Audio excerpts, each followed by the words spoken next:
नमस्कार, आप देख रहे हैं आप दी टुडे और मैं हूं आपके साथ वैशाली। आइए रुक करते हैं आज की खास खबर पर। युवाओं के हितों की रक्षा और भर्ती व्यवस्था में सुधार को लेकर आजाद समाज पार्टी ने ज्ञापन सौंपा। झांसी में आजाद समाज पार्टी के पदाधिकारियों और कार्यकर्ताओं ने युवाओं के हितों की रक्षा, प्रतियोगी परीक्षाओं में पारदर्शिता, भर्ती व्यवस्था में व्यापक सुधार और हालिया छात्र आंदोलन के दौरान हुई घटनाओं की निष्पक्ष जांच की मांग को लेकर राष्ट्रपति के नाम संबोधित ज्ञापन प्रशासनिक अधिकारियों को सौंपा है। ज्ञापन में कहा गया है कि देश का युवा शिक्षा व्यवस्था की विश्वसनीयता, प्रतियोगी परीक्षाओं की निष्पक्षता, भर्ती प्रक्रियाओं में पारदर्शिता और रोजगार के अवसरों को लेकर गंभीर चिंता में है।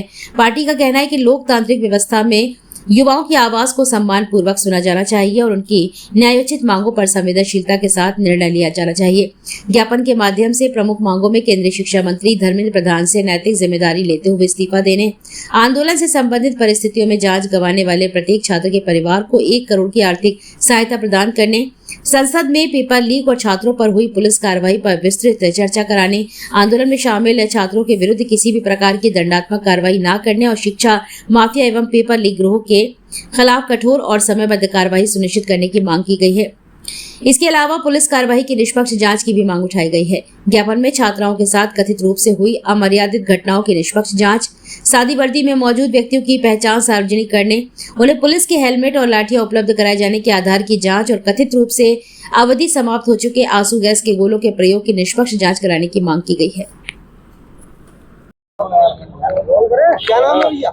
मेरा नाम गौरव चौधरी है। मैं आजाद समाज पार्टी कांसीराम से जिला अध्यक्ष हूँ। आज कहाँ पर आए हो आप? आज मैं आया हूँ डीएम कार्यालय, और जैसे काफी समय से जो प्रोटेस्ट चल रहा है जंतर मंतर पर, दिल्ली के जंतर मंतर पर जो छात्रों की मांगे हैं कि नीट परीक्षा जो पेपर लीक हो रहे हैं, नीट नहीं और भी परीक्षाएं हैं जो लीक होती हैं, और हमारे जो शिक्षा छात्र हैं जो ये सोचते हैं कि हम पढ़ लिख कर बढ़िया नौकरी करेंगे, लेकिन जब से बीजेपी शासन आया है तो उन्होंने ये जो पेपर लीक हो रहे हैं उनका, हमारे युवा साथी और हमारे बहन भाइयों का मनोबल तोड़ने का काम कर रही है।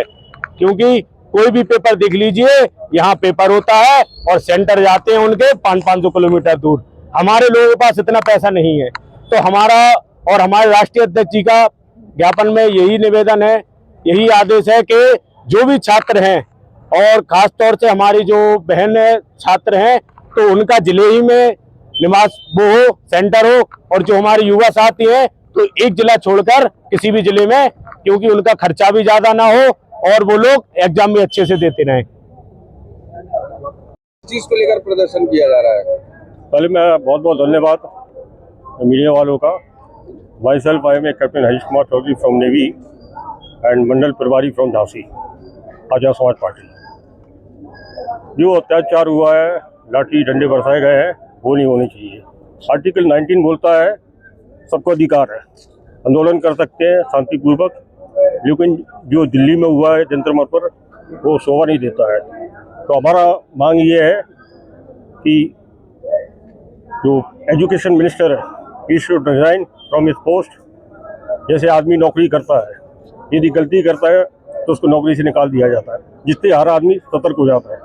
और दूसरा चीज़ है कि अमित शाह को भी रिजाइन देने चाहिए, क्योंकि दिल्ली जो सरकार है स्टेट नहीं है, यूनियन टेरिटरी है, और आदेश जो दिया है अमित शाह जी ने दिया हुआ है, उसी के आधार पर ये लाठीचार्ज किया गया है।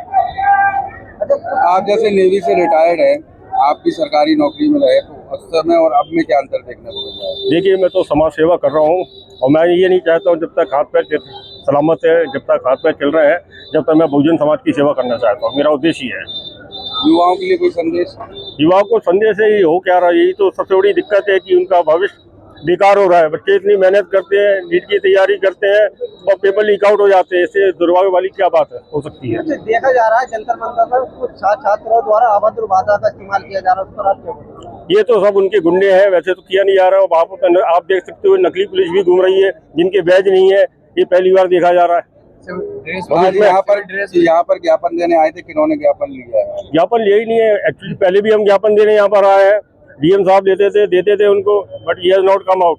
एक्चुअली क्या है, डीएम साहब को खुद आनी चाहिए and he should listen our problem, what is problem we are having, but he didn't came.